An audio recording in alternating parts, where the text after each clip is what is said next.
Hi there. It's Tricia Broderick with Agile for All. We're gonna make sure it's live. We're trying something different, so I'm looking for a confirmation that the right camera is up, that we look live. It seems to be good. Giving it a minute. Um, while it while we stream it over other things, looks like we are up. Okay, so hi, my name is Tricia Broderick, and I'm with Agile for All. Today we're continuing the live stream that we've been doing every 2 weeks. Different days sometimes depending on training. The last 3 days, myself and my colleague Jake Calabrese were teaching our first leadership class virtually. It took us a long time to make sure we were getting it right and taking that class over. So I couldn't do it on Thursday, so today it is. And as you can see, we're also using a different setup. Part of that is because what I'm about to share with you, I actually think it would be better to have some sort of visual. Two, I miss my flip charts and markers like a lot. Although I now realize, like, even in doing this, my skill level has decreased in just a few months of being able to write. So no judgment of my lettering and sizing and correctness of the of my flip chart paper and the results of it. But we're going to try something different. If it blows up, we'll adjust and figure it out as we go. It's all about inspecting and adapting. So today's topic is one that actually I got introduced by a great friend, Christina, several years ago, honestly now. But right now with everything going on, it's just front and center. And so I wanted to share this model, this mental model and approach that humans as social beings kind of engage in, and how conflict can turn into drama. Because I think awareness is huge in just understanding the dynamic and why so often it just feels like it's overwhelming in what's happening and what's happening behind that. Okay, so we're going to talk about Dr. Cartman as his drama triangle, and I think someone's going to put a reference to it in the chat as well as we're going in. And again, I'm not trying to explain the whole set. It's a great book. He actually implies it from a work perspective, personal, all these different kind of dynamics. I'm going to be pretty narrowed and focused in on helping to highlight the thing that was super enlightening to me and the thing that I'm seeing happening over and over and over again. So there's always in a conflict somebody that is kind of referred to as the persecutor. Now, I don't really like that word, because the reality is often the person who's playing in this role doesn't see themselves as the persecutor. Because when we say the word persecutor, we think of things like blaming, critical, oppressive, really nasty, right? But often what this person is looking at is coming from some sort of frustration, something he or she wants fixed, something that is calling attention to. But how that person goes about it often feels like persecution, okay? And so I think it's really important to understand that although this is negatively applied often, there is some good intent, some good dynamic behind the scenes of what they're trying to fix. I just don't always like how it's getting done. Okay, but in any conflict, there's somebody in this role of persecutor, somebody who's causing kind of a, it's all your fault. you've got to change this. You've got to do this. Really controlling dynamic. And so, if a persecutor believes something is all somebody else's fault, that means that in any situation that has a persecutor, there is somebody that is the victim. Okay. So the persecutor, it's all your fault, you got to fix this, which means there's somebody that's a victim that's feels being attacked, right? Because if this behavior up here is that blaming, controlling, oppression, this gets really easy to go, this hurts, you're hurting me, it's not fair, it's, almost this poor me dynamic, and you're doing this upon me. Now, often in what is known as the drama triangle is a third role. Now, sometimes it's not a third person, sometimes it's multiple people, or sometimes one person can play multiple roles. But let's just talk about this dynamic. This third role is called rescuer. And a rescuer is somebody that is trying to help. That's the good intent. But if they're really, really, really honest with themselves, they're trying to make their own lives a little bit better. They're trying to make this just go away. They're helping, but there's a little bit of self-interest that goes in there, or it's temporary, or it's just immediate need help, not really long-term help. So you have somebody that is frustrated, that's persecuting and wanting to change. You have somebody that wants to help in a slightly selfish way, that's trying to do it even though they may not logically or consciously be telling themselves that. And you have someone that feels like it's being done to them. So we have these three roles. This is a conflict. In any conflict, you have this. Now, sometimes that persecutor also believes they're rescuing, right? Like I'm just trying to help you. You've got to do this better, right? And so that's why it's not always three distinct people. But you always have these in a conflict, these elements in any conflict. And conflict's inevitable. You're gonna have conflict. It's gonna be this. These labels of these seem really negative, and there are approaches of kind of changing your mindset to getting it. But before we even get to that and dealing with the conflict part, we have to understand what happens when it moves from conflict to drama, okay? So in order to move from conflict to drama, I'm going to use a little bit of an example, okay? And so let's say there's a challenge that somebody's having. Let's say somebody on the team is not delivering something and they're running late on a deliverable. Well, a persecutor might be really frustrated and wanting and upset because the client is getting upset. And so their delivery of this might be, hey, you're late. Why are you late? What is going on? And that victim might be going, but there's this reason, this reason, this reason. Why are you blaming me? It's not my fault, right? Like, and being frustrated that this persecutor's yelling at them. The rescuer might be the team lead, could be the scrum master, could be somebody else on the other team. And that rescuer could be trying to rescue the persecutor. Hey, that persecutor is really trying to just help for the customer. We got to make this happen. Or they could be trying to rescue the victim in terms of, hey, like that person's maybe sensitive, maybe, it isn't their fault. Let's try and help. So, but the rescuer's coming at it from, let's just make the problem go away, not actually dealing with how to have better conflict, right? They're rescuing to make the temporary thing disappear, not the longer term.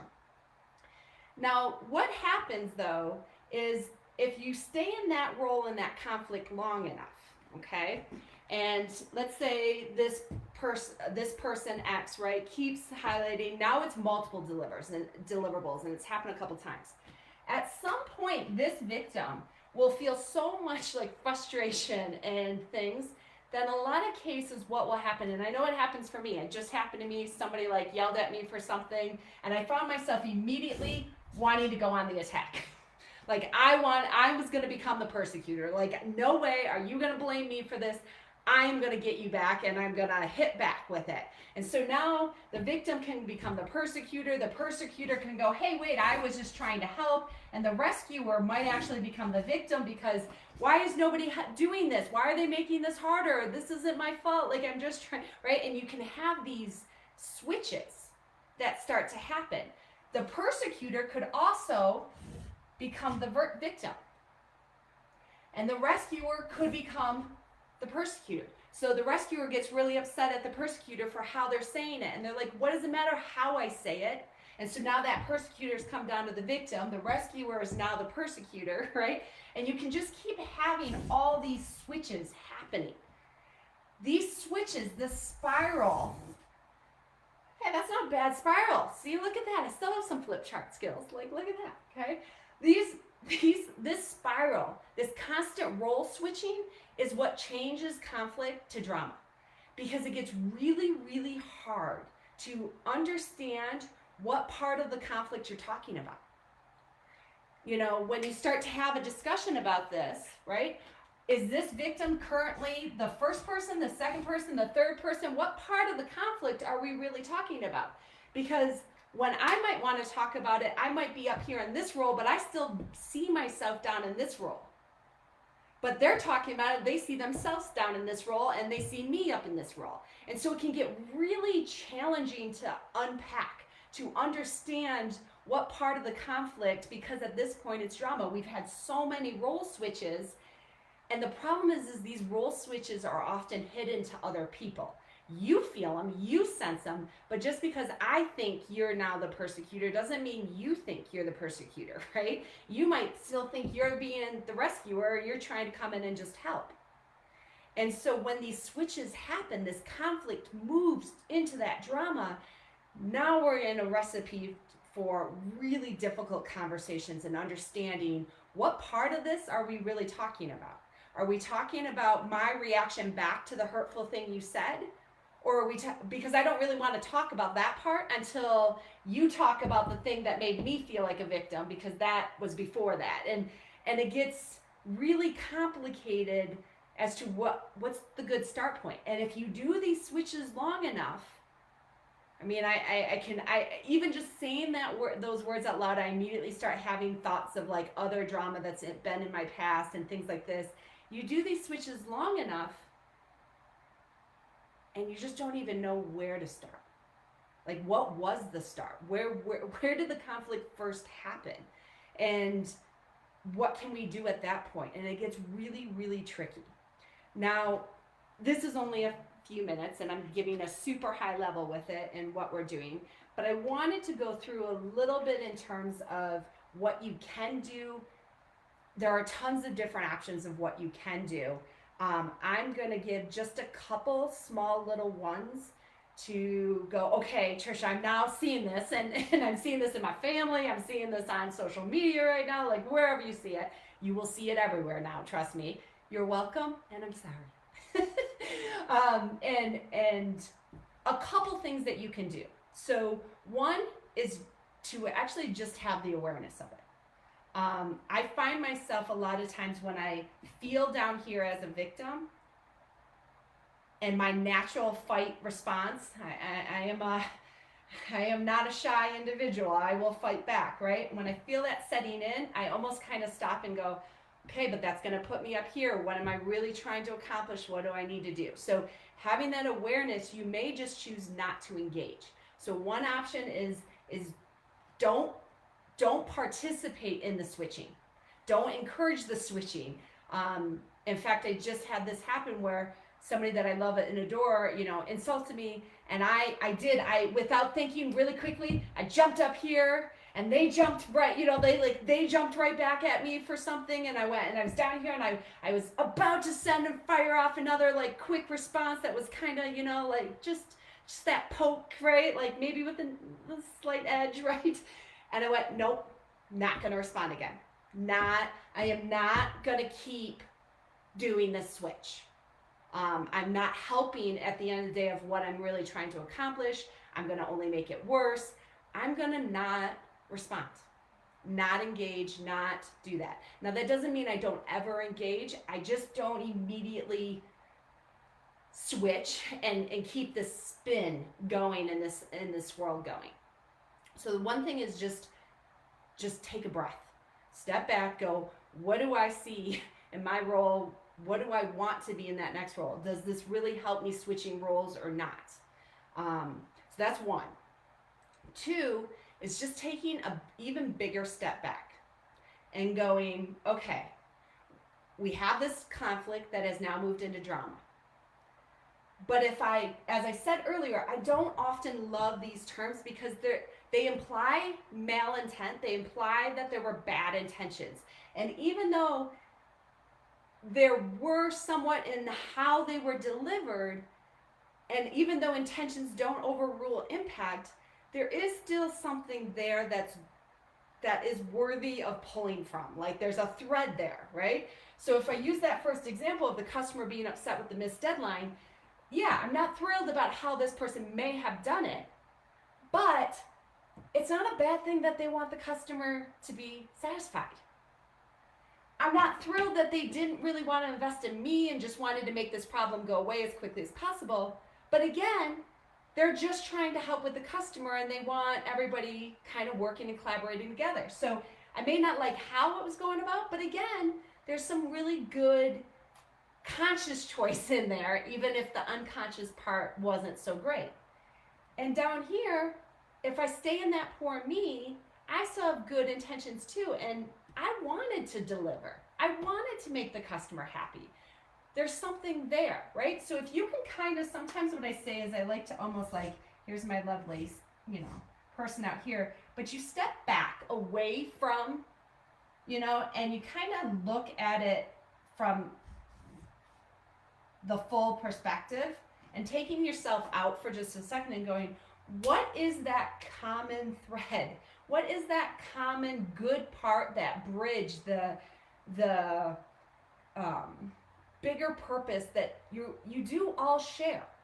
How you might go about it, the current behaviors associated might all need to be addressed. I'm not excusing impact or behaviors, but often if you step back, there is something along all three of these roles in that conflict, if you can hit it early and not get too far into the drama, that you do all share. And if you could step back and find that common link, that common bridge, that thing that unites you, then when you're having the discussion, even if you are seeing it from different perspectives in a conflict or even in a drama state, you have something that's rooting you all back together with a bigger purpose. Now it's not questioning your overall motives or your overall purpose. You're questioning the delivery and the how, and there's not a single person that does that well every single time. We all have things to learn. We all have ways to improve in our deliveries and in our moments. We're human, right? And so having that bigger thing, stepping back and seeing what that common thread is, that almost like that thin line that crosses through all of the switches, might be one of the ways to kind of stop the switching, because you can get focused on the bigger picture and get more into a proactive stance, not just a reactive stance. So that's one, is just awareness. 2 is not engaging and not doing the switches. 3, taking a step back, trying to find that thread. Okay? The 4th one that I want to highlight is actually the mindset that I talked about. And again, I'm giving a super high level. There's a lot more in depth with this, but this is called the compassion triangle, and it's really trying to switch the mindset that not just don't do a switch, but when you're in this, before you even start to apply in the conflict, thinking about how you want to approach the conflict, which will minimize the chance of this swirling happening. And so for that, let me get my other marker. I'm super excited about using my markers, which is really, really sad. But we're going to go with it anyways with it. So in this case, what we want to be in a more of a mindset, the word that they use here, the title, is challenger. So that's a better word, right? It gets to the same root thing as I want to challenge to deliver for this client, or whatever your key root problem is. But when I'm doing it, when I'm talking about it, when I'm approaching this conflict, I want to do it from a state of challenging and supporting, not blaming and persecuting. And so chances of me having better behavior with that type of mindset of I'm challenging this situation, or I'm challenging this individual or this team, is going to come off way better than, well, how could you let this happen, right? And any day of the week. From a rescuer perspective is, and this will sit well with Agilists, is they use the word coach. Now, coach isn't here just true professional coaching. What they're using here for coaches is believing, in some cases, that other people are creative and intelligent, that they're capable of solving this. And your job isn't to fix the root issue if you want to help, is to create a space for them to resolve that. So in a lot of cases, I might call that just leadership, and really talking through that and saying, I don't need to save somebody, because often when you're trying to save someone, you're not as transparent as you should be. You're not doing certain things. You're not being manipulative, but there's a fine line, and sometimes it's really shady. I know I fall in this a lot of times where I'm like, okay, I'm giving you a pre-warning. Hey, this needs to happen in the call today. And then when it doesn't happen in the call, I will shoot over here so fast because, hey, I tried to help you and you didn't take my advice. And then I'm mad, so I'm over here. It's not healthy. It's not good. Versus when I'm in a coach mindset of what kind of environment do I need to create so that that conversation can naturally happen in a transparent way. And then the last one is down here is, instead of victim, is creator. And for a creator, yeah, it hurts when someone insults you, when someone blames you, when someone, it doesn't feel fair what's happening, and you just have this weight on you. And that's real. I'm never going to tell anybody, just don't do that. No, that's real. But how do you get out of that faster? How do you get to a place of, what can I create from this? What can I learn from this? What can I do from this? How do I get out of a place where this feels like it's being done to me versus done, like where we can move forward? Because in all reality, a lot of times, even when I do feel like this, I do learn something, and I am grateful for that. And so if I can get into this place of not feeling like it's being done to me as a victim and that I'm helpless, but that, yeah, that was embarrassing, or I feel a little shame about that one, okay, but I don't need to get defensive, because I can work together to moving forward, to creating something out of this conflict and learning from it. And so if you can kind of get in those different mindsets when you're approaching conflict, the chances of that spiral will dramatically reduce down. Won't eliminate them, but it will dramatically reduce down. So this was a super high level. There's so much behind it. There's a number of different books. There's a number of different books about the compassion triangle and escaping it. Highly encourage it. It's been very helpful for me just in the awareness alone, because I can see now how many times I've looked at something like, no, I'm the victim, and they're looking at it going, no, I'm the victim, and us not being able to make way back to the relationship that I think a lot of times we both want. And so always looking for that thread. But definitely dive in if this is something that you could find helpful for yourself. There's a lot out there with it. And again, yeah, I'm only giving a quick summary in these 30 minutes with it. Okay, so I'll leave it for just a second and see if we've got some questions. And I'm not right at my computer, so normally I have my phone with me, and I don't. So we'll cut out of the screen for just a second. I'm so sorry. I was not prepared and did not have my phone with me. Okay, so let me ping in here for a second.